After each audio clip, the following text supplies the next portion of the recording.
Hello friends, welcome everyone. நான் உங்கள் சபரி. கடைசி ஒரு மாசமா நீங்க எந்த நியூஸ் ஆர்டிகல் எடுத்து பார்த்தாலும் கொல்கத்தா டாக்டர் இப்படிங்கிற பேரை கேட்டுக்கிட்டே இருப்பீங்க. அப்படி அந்த டாக்டருக்கு என்னதான் நடந்துச்சு, அவங்க எதை தட்டி கேட்டாங்க, ஆர்ஜிகர் மெடிக்கல் காலேஜ் அண்ட் ஹாஸ்பிட்டல்ல என்னெல்லாம் குற்றங்கள் நடந்துச்சு, சந்தீப் கோஷ் யாரு, சஞ்சய் ராய் யாரு, இந்த சஞ்சய் ராய் உண்மையாலுமே தப்பு செஞ்சிருக்கானா இல்ல தப்பே செய்யலையா, இந்த மாதிரி எல்லா அப்டேட்ஸுமே வெவ்வேறு நியூஸ் சேனல்ஸ்ல கவர் ஆகிட்டே தான் இருக்கு. ஒரு வாரத்துக்கு முன்னாடி நம்மளே இந்த டாக்டருக்கு என்ன நடந்துச்சு அப்படிங்கிற கிளியரான நியூஸை போட்டிருக்கோம். ஆனா கடைசி ஒரு மாசமா இந்த இந்தியால வேற எந்த பெண்மணிக்கும் எதுவும் நடக்கலன்னு நினைக்கிறீங்களா? இந்த இன்சிடென்ட் நடந்ததுக்கு அப்புறம் கவர்மெண்ட் தேவையான ஸ்டெப்ஸ் எல்லாத்தையுமே எடுத்து எல்லா இடத்துலயுமே கிரைமே நடக்கல, பெண்கள், பெண் குழந்தைகள் இவங்க எல்லாமே பாதுகாப்பா தான் இருக்காங்கன்னு நினைக்கிறீங்களா? தஸ்லீம் ஜஹான் இப்படிங்கிற பேரை எத்தனை பேர் கேள்விப்பட்டிருப்பீங்கன்னு தெரியல. ஆனா அந்த தஸ்லீம் ஜஹானுக்கு என்ன நடந்துச்சு, அவங்களுக்கு நடந்த கொடூரம் என்ன, அவங்களுக்கு கேட்கறதுக்கு உண்மையாலுமே ஆட்கள் இருக்காங்களா, உண்மையாலுமே அவங்களுக்கு நீதி கிடைக்குமா? வாங்க சம்பவத்துக்குள்ளார போய் பார்ப்போம். தஸ்லீம் ஜஹான் அப்படிங்கிற பெண்மணிக்கு 33 வயது ஆகுது. உத்தரகாண்ட் ஸ்டேட்ல ருத்ரா நகர் அப்படிங்கிற டிஸ்ட்ரிக்ட்ல பிலாஸ்பூர் நகர் காலனி அப்படிங்கிற இடத்துலதான் இவங்களோட அபார்ட்மெண்ட் அமைஞ்சிருக்கு. இவங்க கூட வாழ்றது இவங்களோட வயதான அம்மா. அது மட்டும் இல்லாம இவங்களோட 11 வயசு பெண் குழந்தை. 11 வருடங்களுக்கு முன்னாடி இந்த தஸ்லீம்க்கு கல்யாணம் நடந்திருக்கு. ஹஸ்பண்ட் கூட ரொம்ப சந்தோஷமா இருந்திருக்காங்க. ஒரே வருஷத்துல இவங்களுக்கு ஒரு பெண் குழந்தையும் பிறந்துச்சு. ஆனா அதுக்கப்புறம் அடுத்த 2 வருடங்கள்ல இவங்களோட ஃபேமிலியில நிறைய பிரச்சனைகள் இருந்ததுனாலையும் இவங்க 2 பேத்துக்கும் செட் ஆகாததுனாலையும் இவங்க டிவோர்ஸ்க்கு அப்ளை பண்ணாங்க. டிவோர்ஸ் கிடைச்சதுக்கு அப்புறம் எனக்கு பிறந்த பெண் குழந்தைய நானே பாத்துக்கிறேன்னு அன்னையில இருந்து ஒரு இண்டிபெண்டன்ட் மாம், தனியா அம்மாவா வாழ ஆரம்பிச்சாங்க. அந்த அம்மாவா தனியா இருக்கும் போது அவங்களோட வாழ்க்கை இந்த 11 வருடங்கள்ல எப்படி இருந்திருக்கும்ங்கிறத கொஞ்சம் யோசிச்சு பாருங்க. தஸ்லீமோட ஃபேமிலி ஒரு மிடில் கிளாஸ் ஃபேமிலி, கரெக்டா சொல்லணும்னா லோவர் மிடில் கிளாஸ் ஃபேமிலி. அவங்க அம்மா வேலைக்கு போகிறது இல்ல. தஸ்லீம் வேலை பார்க்கறது ஒரு பிரைவேட் ஹாஸ்பிட்டல்ல நர்ஸா வேலை பார்க்கறாங்க. அந்த நர்ஸா கிடைக்கக்கூடிய சம்பளத்துலதான் அவங்க தன்னோட ஃபேமிலியை பாத்துக்கணும். தஸ்லீமோட அப்பா ரொம்ப வருடங்களுக்கு முன்னாடியே இறந்துட்டாரு. இப்ப தஸ்லீமை சப்போர்ட் பண்றதுக்கு அவங்களோட ஹஸ்பண்டும் இல்ல. அப்படின்னா இந்த நர்ஸா வேலை பார்த்து கிடைக்கக்கூடிய சேலரி மட்டும்தான் இந்த டோட்டல் ஃபேமிலிக்கு இன்கம். தஸ்லீமோட ஃபேமிலி வாழ்றது ஒரு ரெண்டல் அபார்ட்மெண்ட்ல தான். மாசம் மாசம் கிடைக்கக்கூடிய சம்பளத்தை வச்சு தன்னோட அம்மாவோட மருத்துவம் ஆகட்டும், தன்னோட 11 வயது பெண் குழந்தையோட படிப்பாகட்டும், சேவிங்ஸ் ஆகட்டும், இவங்க தங்குற இடத்துக்கான ரெண்ட் ஆகட்டும், இந்த மாதிரி எல்லா விஷயங்களும் எப்பயுமே தஸ்லீமோட மனசுல ஓடிக்கிட்டே தான் இருக்கும். அவ்வளவு கஷ்டப்பட்டு உழைக்க ஆரம்பிச்சாங்க. நம்ம உழைக்கிறது நிறுத்திட்டோம் அப்படின்னா நம்மளோட பொண்ணோட ஃபியூச்சர் என்ன ஆகுறதுன்னு சொல்லிட்டு எப்பயுமே அந்த பெண்மணி யோசிச்சுக்கிட்டே தான் இருப்பாங்க. அவங்க வீட்டுல இருந்து ஒரு ஆட்டோ பிடிச்சு 19 கிலோமீட்டர் தாண்டி பக்கத்து ஸ்டேட்டான உத்தரப்பிரதேசோட பார்டர்ல தான் ஒரு பிரைவேட் ஹாஸ்பிட்டல் அமைஞ்சிருக்கு. அந்த பிரைவேட் ஹாஸ்பிட்டல்ல தான் இவங்க நர்ஸாவும் வேலை பார்க்கறாங்க. நிறைய நைட் ஷிஃப்ட் இருந்தாலும் பரவாயில்ல, வெவ்வேறு டைமிங் இருந்தாலும் பரவாயில்ல, எவ்வளவு நேரம் ஒர்க் பண்ணாலும் பரவாயில்ல, என்னோட குடும்பத்தை நான் காப்பாத்தணும் அப்படிங்கிற ஒரு எய்ம்ல தான் அவங்க வீட்டுல இருந்து தினம் தினம் அவ்வளவு தூரம் டிராவல் பண்ணி எந்த டைமா இருந்தாலும் பரவாயில்லன்னு சொல்லிட்டு அந்த பிரைவேட் ஹாஸ்பிட்டல்ல ஒரு நர்ஸா வேலை பார்த்தாங்க. கரெக்டா ஜூலை 30ஆம் தேதி 2024 வருடம் அந்த உத்தரகாண்ட்ல இருக்கிற ருத்ரா நகர் போலீஸ் ஸ்டேஷனுக்கு தஸ்லீமோட அம்மாவாகட்டும், தஸ்லீமோட 11 வயசு குழந்தையாகட்டும், அது மட்டும் இல்லாம தஸ்லீமோட கசின் பிரதர், இவங்க 3 பேருமே நைட்டு 11 மணிக்கு அந்த போலீஸ் ஸ்டேஷனுக்கு போயிருக்காங்க. எல்லாத்துக்குமே பார்த்தோன்னா கொஞ்சம் ஷாக்கிங்கா தான் இருக்கு. ஏன்னா 11 வயசு பெண் குழந்தை வேற போலீஸ் ஸ்டேஷனுக்கு அழுதுகிட்டே அம்மா அம்மான்னு சொல்லிட்டு உள்ளார வருது. அவங்க கேட்கிற கம்ப்ளைண்ட் என்னன்னா, தஸ்லீம் இன்னைக்கு காலையில ஹாஸ்பிட்டலுக்கு போனவ திருப்பி வீட்டுக்கு வரவே இல்லை. எப்பயுமே நைட்டு 9 மணி பக்கம் வீட்டுக்கு வந்துருவா. என்ன ஷிஃப்டா இருந்தாலும் எங்களுக்கு கால் பண்ணி சொல்லுவா. இன்னைக்கு அவ நைட்டு 9 மணிக்கு வீட்டுக்கு வரேன்னு சொன்னவ இன்னும் வரவே இல்லை. நைட்டு 11 மணி ஆகுது. நாங்க ஹாஸ்பிட்டலுக்கு எல்லாம் கால் பண்ணி விசாரிச்சிட்டோம், அவளோட ஃப்ரெண்ட்ஸுக்கு எல்லாம் கால் பண்ணி விசாரிச்சிட்டோம். அவ ஹாஸ்பிட்டல் விட்டு போனதா தான் சொல்றாங்க. எங்களுக்கு ரொம்ப பயமா இருக்குங்கிறத போலீஸ்ல ஒரு கம்ப்ளைண்டா ரெஜிஸ்டர் பண்றாங்க. ருத்ரா நகர் போலீஸ் ஸ்டேஷன்ல இவங்க சொல்ற கம்ப்ளைண்ட் எல்லாத்தையுமே வாங்கிக்கிட்டு, உங்களோட பொண்ணு ஒருவேளை தொலைஞ்சு போயிருந்தாங்க அப்படின்னா அது அந்த உத்தரப்பிரதேஷ் பார்டர்ல இருக்க ஹாஸ்பிட்டல்கிட்ட தான் தொலைஞ்சு போயிருப்பாங்க. அப்படின்னா நீங்க எதுக்கும் அந்த ஹாஸ்பிட்டலோட சுத்தி இருக்கிற ஒரு போலீஸ் ஸ்டேஷன்லயும் போய் கம்ப்ளைண்ட் கொடுங்கன்னு சொல்லிட்டு உத்தரகாண்ட் போலீஸ் ஸ்டேஷன்ல இவங்க எல்லாத்தையுமே யூபி பார்டருக்கு அனுப்பிச்சுட்டு இருக்காங்க. உத்தரப்பிரதேசோட பார்டருக்கு போய் அங்க இருக்கிற போலீஸ் ஸ்டேஷனுக்கு ஒரு கம்ப்ளைண்ட் ரெஜிஸ்டர் பண்ணும் போது உண்மையாவே இவங்க ஹாஸ்பிட்டலை சுத்தி தான் தொலைஞ்சாங்களா இல்ல உங்க வீட்டுக்கிட்ட வந்து அந்த இடத்துல தொலைஞ்சு போயிட்டாங்களா, இது எங்களுக்கும் தெரியலன்னு சொல்லி அவங்களும் ஒரு கம்ப்ளைண்ட் வாங்கி இவங்களை குடும்பத்தோட அமைச்சு விட்டுட்டாங்க. கொஞ்சம் இவங்களோட நிலைமைய யோசிச்சு பாருங்க. அந்த 11 வயசு பெண் குழந்தையோட நிலைமைய யோசிச்சு பாருங்க. அம்மா வீட்டுக்கு வந்துருவாங்கன்னு சொல்லிட்டு எவ்வளவுதான் வெயிட் பண்றது? இங்க வந்து போலீஸ் ஸ்டேஷன்ல ஒவ்வொருத்தவங்க கிட்டயும் போனா இன்னொரு இடத்துக்கு அமைச்சு விட்டு என்னோட அம்மா இப்ப எங்க இருக்காங்க அப்படிங்கறதே ஒரு தெரியாத ஒரு நிலைமையில தன்னோட பாட்டி கூட அழுதுகிட்டே வீட்டுக்கு போய் தன்னோட அம்மா வருவாங்கன்னு சொல்லிட்டு ஒரு நாள் இல்ல 2 நாள் இல்ல ஒரு வாரம் பக்கம் அந்த தஸ்லீம்க்கு அந்த பெண் குழந்தை வெயிட் பண்ணிருக்கு. கரெக்டா ஆகஸ்ட் 8ஆம் தேதி 2024 வருடம் தஸ்லீம் தொலைஞ்சு போய் ஒரு வாரம் ஆனதுக்கு அப்புறம் தினம் தினம் அந்த பாட்டியும் சரி 11 வயசு பெண் குழந்தையும் சரி யூபி போலீஸ் ஸ்டேஷனுக்கு போய் உத்தரகாண்ட் போலீஸ் ஸ்டேஷனுக்கு போய் என்னோட அம்மாவை பத்தி ஏதாச்சும் தெரிஞ்சுச்சா, என்னோட பொண்ணை பத்தி ஏதாச்சும் அப்டேட் இருக்கா இப்படின்னு கேட்டு கேட்டு சோர்ந்து கடைசியா கடவுள் தான் வழிகாட்டணும்னு சொல்லிட்டு வீட்டுல உட்காந்துட்டு இருந்த நாள் அன்னைக்கு ஆகஸ்ட் 8ஆம் தேதி போலீஸ் ஸ்டேஷன்ல இருந்து அந்த வயசான பாட்டிக்கு ஒரு கால் வருது.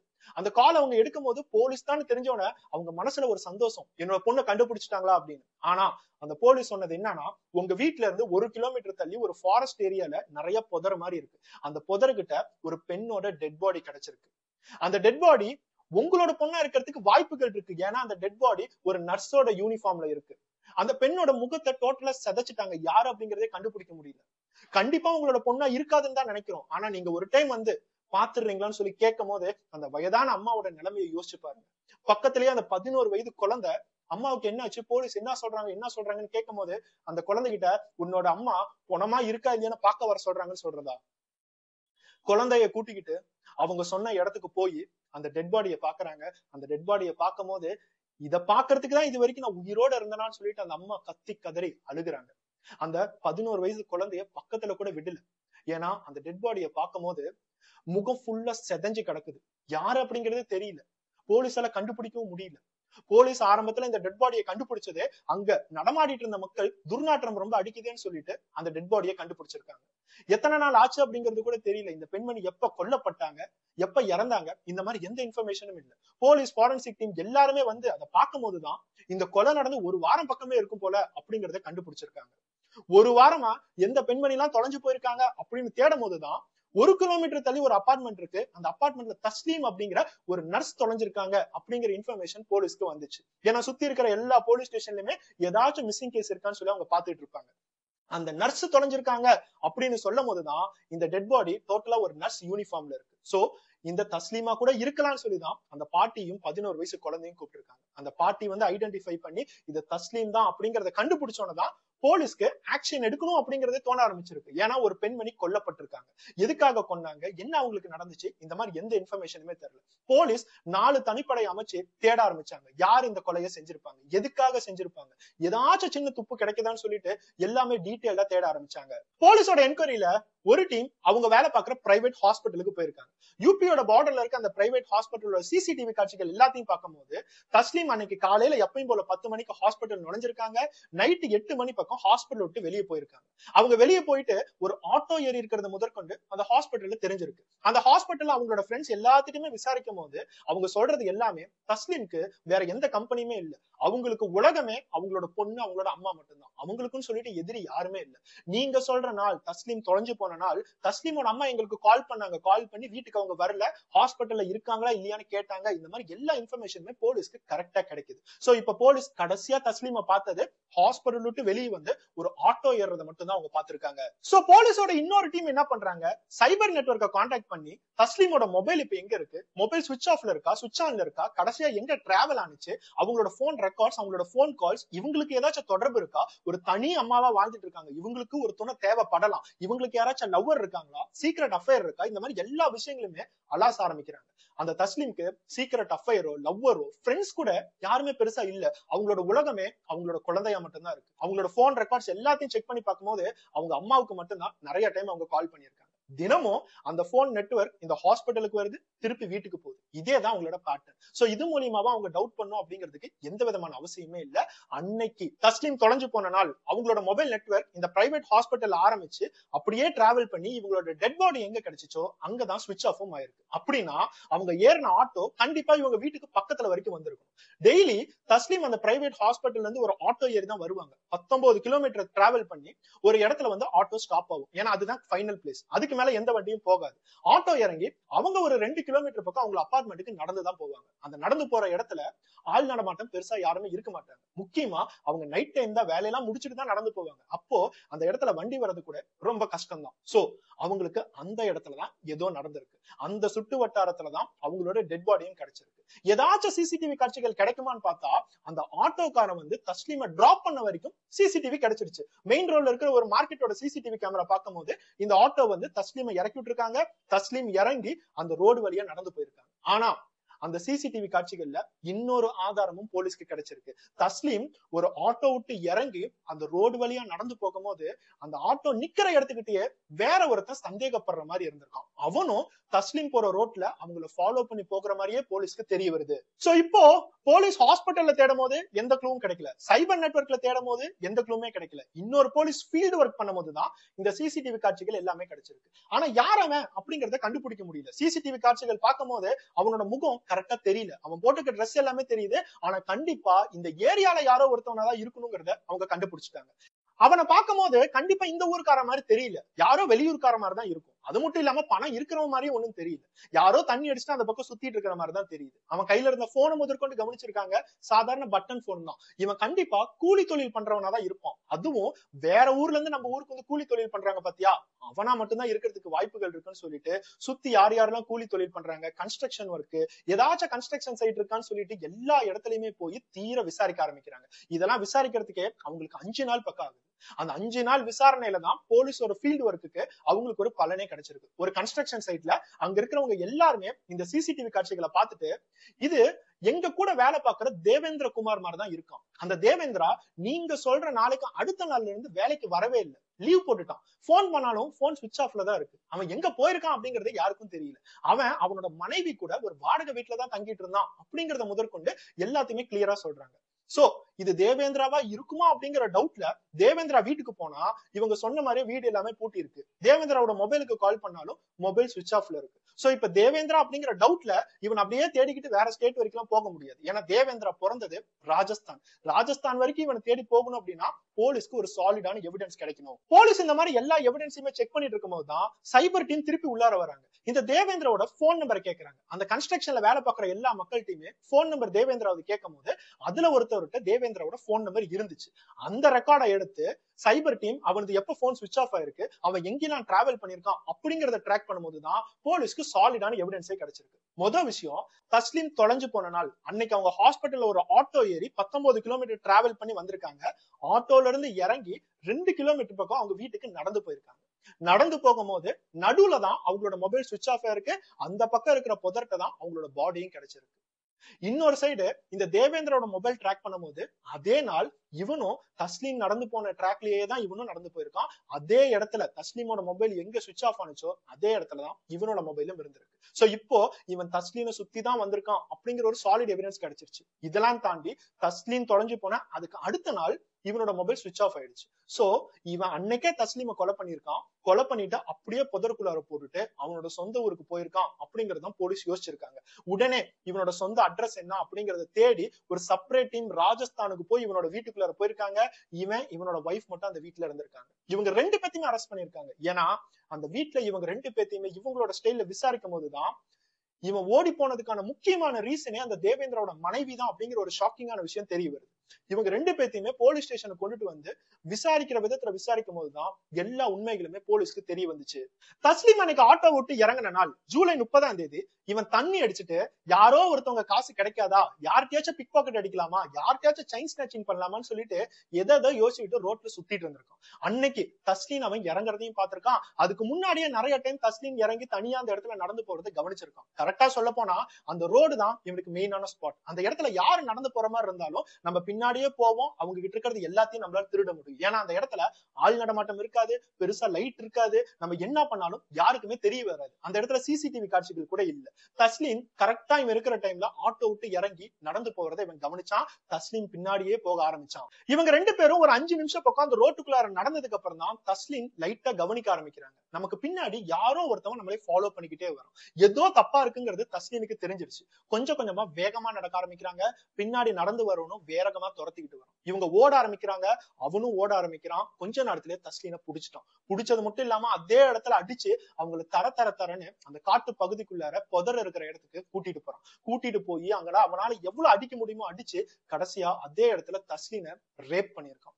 எல்லா வேலைகளுமே முடிச்சு எத்தனையோ உயிர்கள் அந்த ஹாஸ்பிட்டல்ல காப்பாத்தி தன்னோட உடம்பு ஃபுல்லா டயர்ட் ஆகி தன்னோட மனசு ஃபுல்லா தன்னோட பொண்ணை பார்க்கணுமே அப்படிங்கிற ஒரு துடிப்போட அவங்க அன்னைக்கு நைட் ஷிஃப்ட் பார்த்துட்டு வீட்டுக்கு நடந்து போறாங்க. ஆனா இவன் தண்ணி அடிச்சுட்டு யாராச்சும் கிடைப்பாங்களான்னு சொல்லிட்டு வெயிட் பண்ணிட்டு இருக்க ஒரு நாய் அந்த தஸ்லீனை பார்த்தோன்னே அவனுக்கு வெறியா இருக்கு. அந்த தஸ்லீனை ரேப் பண்ணும்போது கொஞ்சம் அந்த தஸ்லீனோட நிலைமை, அவங்களோட மனசை கொஞ்சம் யோசிச்சு பாருங்க. என்னோட பொண்ணுகிட்ட நான் போயே ஆகணும், தயவு செய்து என்னை விட்டுடா அப்படிங்கறத அந்த மனசு துடிச்சிட்டு இருக்கும். அதெல்லாம் இந்த மாதிரி நாய்ங்க காதுக்கு கேட்காது. அந்த இடத்துல ரேப் பண்ணிட்டு ஒரு பெரிய கல் எடுத்து தஸ்லீனோட தலையில போட்டு தலையவே உடைச்சிருக்கான். யாரும் இதை கண்டுபிடிக்க கூடாதுன்னு சொல்லிட்டு அதே கல்லை வச்சு அவங்களோட முகத்தை நிறைய டைம் அடிச்சு அடிச்சு அந்த முகத்தையே சிதைச்சிட்டான். இது எல்லாத்தையும் செஞ்சதுக்கு அப்புறம் தஸ்லீனோட மொபைலும் அவங்களோட வாலெட்ல இருந்து 3000 ரூபாய் பணத்தையும் எடுத்துக்கிட்டு அந்த இடத்த விட்டு அவன் ஓடிட்டான். இந்த சம்பவம் நடந்து 7 நாட்களுக்கு அப்புறம் தான் அந்த இடத்துல துர்நாற்றமே அடிக்க ஆரம்பிச்சிச்சு. அங்க இருக்கிற மக்கள் நடந்து போகும்போது இது ஓவரா துர்நாற்றம் வருதுன்னு சொல்லிட்டு உள்ளார போய் பார்க்கும்போது ஒரு நர்ஸோட டெட் பாடி அரை நிர்வாணமா அந்த இடத்துல இருந்திருக்கு. அது மட்டும் இல்லாம உடம்பு ஃபுல்லா அழுகி போன நிலைமையில இருந்திருக்கு. ஒரு டெட் பாடி ஒரு புதருக்குள்ளார 7 நாட்கள் பக்கம் இருந்துச்சுன்னா அது எந்த லெவலுக்கு அழுகி இருக்கும், யாராச்சும் ஐடென்டிஃபை பண்ண முடியுமா அப்படிங்கறத கொஞ்சம் யோசிச்சு பாருங்க. அதுக்கப்புறம் தான் போலீஸ் உள்ளார வந்திருக்காங்க, ஃபாரன்சிக் டீம் வந்திருக்கு, சிசிடிவி கண்டுபிடிச்சிருக்காங்க. அந்த காட்சிகளை சோசியல் மீடியா ஆகட்டும், லோக்கல் நியூஸ் ஆகட்டும் எல்லா இடத்துலயுமே பப்ளிஷ் பண்ண ஆரம்பிச்சிட்டாங்க. ஏன்னா இந்த தேவேந்திராவை கண்டுபிடிக்கணும். ஆரம்பத்துல இந்த சிசிடிவி காட்சிகளை டிவில பார்த்தது தேவேந்திராவோட மனைவி. அந்த மனைவி இந்த லோக்கல் நியூஸை பார்க்கும் போது இது நம்மளோட கணவர் மாதிரியே இருக்கேங்கிறத அவங்க ஆல்ரெடி கண்டுபிடிச்சிட்டாங்க. தேவேந்திரா வேலைக்கு விட்டு வந்ததுக்கு அப்புறம் உடனே அவனை சட்டையை பிடிச்சு விசாரிச்சிருக்காங்க. இவன் ஒன்ன மாதிரிதான் தெரியறான், நீதான் இன்னைக்கு ஏதாச்சும் களவாணித்தனம் பண்ணியா அப்படின்னு கேட்கும் போது தேவேந்திரா ஒத்துக்கிறான். ஆமா, நான் தான் எல்லா விஷயங்களும் பண்ணணும் ஒத்துக்கும் போது அவளால உடனே போலீஸ்க்கு கால் பண்ணி இவன் தான் குற்றவாளிங்கிறத சொல்ல முடியல. எப்படியாச்சும் இவனை காப்பாத்தியே ஆகணும், என்னோட கணவனை காப்பாத்தணும்னு சொல்லி அவனை கூட்டிக்கிட்டு ராஜஸ்தான் ஓடிட்டாங்க. அவங்களோட பிளான் மூலியமா தான் இவனும் போன் எல்லாத்தையும் சுவிட்ச் ஆஃப் பண்ணிட்டு ராஜஸ்தானுக்கு போக ஆரம்பிச்சிருக்கான். ஆனா போலீஸ் இந்த லெவலுக்கு அவனோட மொபைலையே ட்ராக் பண்ணி அவன் தான் குற்றவாளிங்கிறத கண்டுபிடிச்சு அவனோட கன்ஸ்ட்ரக்ஷன் சைட்ல போய் அவனோட மொபைல் நம்பர்லாம் வாங்கி ராஜஸ்தான் வரைக்கும் வருவாங்கிறது அவனுக்கும் தெரியல, அவனோட மனைவிக்கும் தெரியல. இந்த சம்பவத்தை அந்த ஊர் மக்கள் ஆகட்டும், பக்கத்துல இருக்கிற ஹாஸ்பிட்டலோட எம்ப்ளாயிஸ் ஆகட்டும் எல்லாருமே கேட்கும் போது ரொம்ப கொந்தளிச்சுட்டாங்க. உண்மையா சொல்ல போனா அந்த உத்தரகாண்ட் உத்தரப்பிரதேஷ்லயும் ஒரு ப்ரொடெஸ்ட் நடந்திருக்கு. இந்த தஸ்லீம் ஜஹான் அப்படிங்கிற ஒரு பெண்மணியான நர்ஸுக்காக அவங்க ப்ரொடெஸ்ட் நடந்திருக்கு. இதுல ரொம்ப கவலைப்பட வேண்டிய விஷயமே என்னன்னா, ஜூலை 28 நம்ம எல்லாருமே பேசுற கொல்கத்தா டாக்டர், அந்த ஆர்ஜிகர் மெடிக்கல் காலேஜ்ல ஒரு டாக்டரை கொலை பண்ணியிருக்காங்க. அவங்களுக்காக ப்ரொடெஸ்ட் பண்ணவங்க தான் நம்ம இப்ப பேசிட்டு இருக்க நர்ஸான தஸ்லீம் ஜஹான். அன்னைக்கு ஜூலை 30 தன்னோட ஹாஸ்பிட்டலுக்கு அவங்க வேலை ஒண்ணும் பார்க்க போகல. என்னோட ஃபீல்டுல வேலை பார்க்கிற ஒரு பெண்மணி, ஒரு பிஜியோட செகண்ட் இயர் டாக்டர் அந்த கொல்கட்டால இறந்துட்டாங்க. அவங்களுக்கு கொலை பண்ணிட்டாங்க. அவங்களுக்கு நீதி கேட்கணும்னு சொல்லிட்டு அந்த பிரைவேட் ஹாஸ்பிட்டலுக்கு முன்னாடி உட்காந்து ப்ரொடெஸ்ட் பண்ண இந்த தஸ்லீம் ஜஹானுக்கு திருப்பி வரும்போது நடந்திருக்க ஒரு கொடூரத்தை பாருங்க. ஒரு பெண்மணியோட ஜஸ்டிஸ கேட்டு அவங்களுக்கான நீதியை கேட்டு இவங்க ப்ரொடெஸ்ட் பண்ணா கடைசியா இவங்களுக்கு நீதியை கேட்டு எத்தனை பேர் ப்ரொடெஸ்ட் பண்ற ஒரு காலகட்டத்துலதான் நம்ம இந்த இந்தியால இருக்கோம். இந்த சம்பவத்தை கேட்கும் போது உண்மையாலுமே நம்ம எல்லாருக்கும் கண்ணீர் வரதான் செய்யுது. அந்த கொல்கட்டால ஒரு பிஜி செகண்ட் இயர் டாக்டருக்கு நடந்த நிலைமையை பார்த்து நம்ம எந்த லெவலுக்கு கோவப்பட்டோம். ஆனா அவங்க இறந்து போன 2 நாள்ல அதே ஃபீல்டுல இருக்கிற ஒரு நர்ஸ்க்கு இந்த மாதிரி ஒரு விஷயம் நடக்குது. அது இவங்களோட குடும்பத்தோட நிலைமையை பாருங்க. இந்த நர்ஸ்க்கு அந்த 11 வயசு சின்ன குழந்தை இனிமேல் தன்னோட அம்மா இல்லாம என்ன செய்யும், தன்னோட அம்மாவுக்கு என்ன நடந்துச்சுன்னு புரிஞ்சுக்கிறதுக்கு கூட அவளுக்கு இன்னும் எத்தனை வருடங்கள் ஆகும். தன்னோட அம்மாவை எதுக்காக இவன் துரத்தனா, இவன் என்ன பண்ணா இப்படிங்கறத தெரிஞ்சுக்கிறதுக்கே அந்த சின்ன குழந்தைக்கு பாவம் தெரியாது. அம்மா அம்மான்னு சொல்லிட்டு அந்த பொண்ணு இன்னும் ஏங்கிக்கிட்டுதான் இருக்கும். அந்த பொண்ணோட வாழ்க்கையில அம்மா இல்லாம இனிமேட்டு அது என்ன பண்ணும் அப்படிங்கறத இந்த மாதிரி நாய்ங்க, அந்த பொம்பளையோட உடம்ப மட்டுமே பாக்குற நாய்ங்க, யாராச்சும் ஒருத்தவங்க வேலைக்கு போனாங்களா அவங்கள மேல கீழே மட்டுமே பாக்குற இந்த நாய்ங்க, அவங்களோட ஃபேமிலியில யார் இருக்கா, அவங்க எதுக்காக வேலைக்கு போறாங்க, அவங்க எவ்வளவு கஷ்டத்தை அனுபவிக்கிறாங்கிற எந்த விஷயங்களுமே இந்த மாதிரி மிருகங்களுக்கு தெரியறதே இல்லை. இந்த மாதிரி மிருகத்துக்கு எல்லாம் என்ன மாதிரி தண்டனை கொடுத்தா, என்ன மாதிரி ஸ்ட்ரைட்டா எல்லாத்துக்கும் பாக்குற மாதிரி தண்டனை கொடுத்தா அடுத்தது ஒரு பெண்மணி இந்த மாதிரி பாதிக்கப்பட மாட்டாங்களோ? அதை கண்டிப்பா நீங்க எல்லாரும் கமெண்ட் பண்ணுங்க. இப்ப நம்ம பேசிட்டு இருக்க நாள் இந்த தேவேந்திரா ஆகட்டும் அவனோட மனைவி ஆகட்டும் 2 பேருமே ரிமாண்ட் பண்ணி ஜெயில தான் வச்சிருக்காங்க. தேவேந்திரா ரேப் பண்ணி கொலை பண்ணதுக்கும் அவனை காப்பாத்த நினைச்சு அவனோட மனைவி ரிமாண்ட் பண்ணிருக்காங்க. இன்னும் எத்தனை வருஷம் இவங்க ஜெயில இருப்பாங்க, இவங்க மேல என்ன சார்ஜ் ஷீட் ஃபைல் பண்ணுவாங்க, இவங்க எப்ப கோர்ட்டுக்கு போவாங்க, இவங்களுக்குன்னு சொல்லிட்டு எப்ப ஒரு வக்கீல் அந்த இடத்துல நிப்பாரு, இவங்களுக்கு என்ன தண்டனை கிடைக்கும் அப்படின்னு தெரிஞ்சுக்கிறதுக்கே நமக்கு பல வருடங்கள் ஆயிரும். இது எல்லாமே எப்பயும் போல நம்ம இந்திய சட்டம் நமக்கு தெரியாத மாதிரியும் அப்படியே தெரிஞ்சாலும் இழுத்து இழுத்து இழுத்து நம்ம டோட்டலா மறந்து போகிற மாதிரி தான் செய்வாங்க. சோ இப்போ அவங்க எல்லாத்துக்குமே தெரிஞ்சிருக்கும். நம்ம எல்லாருமே கொல்கத்தா டாக்டர் அப்படிங்கிற ஒரு நியூஸை எல்லாருமே பாத்துட்டு இருக்கோம். நம்ம எல்லாத்துக்குமே அப்படி ஒரு வெறி, ஒரு டாக்டர் பெண்ணுக்கு இப்படி ஒரு விஷயம் நடந்திருக்கான்னு சொல்லி நம்ம எல்லாத்துக்குமே கோபம் இருக்கு. ஆனா அந்த கோபத்துக்கான சொல்யூஷன் என்ன? இந்த ஒரு கேஸ்க்கு சொல்யூஷன் கொண்டுட்டு வந்தா மட்டும் போதுமா?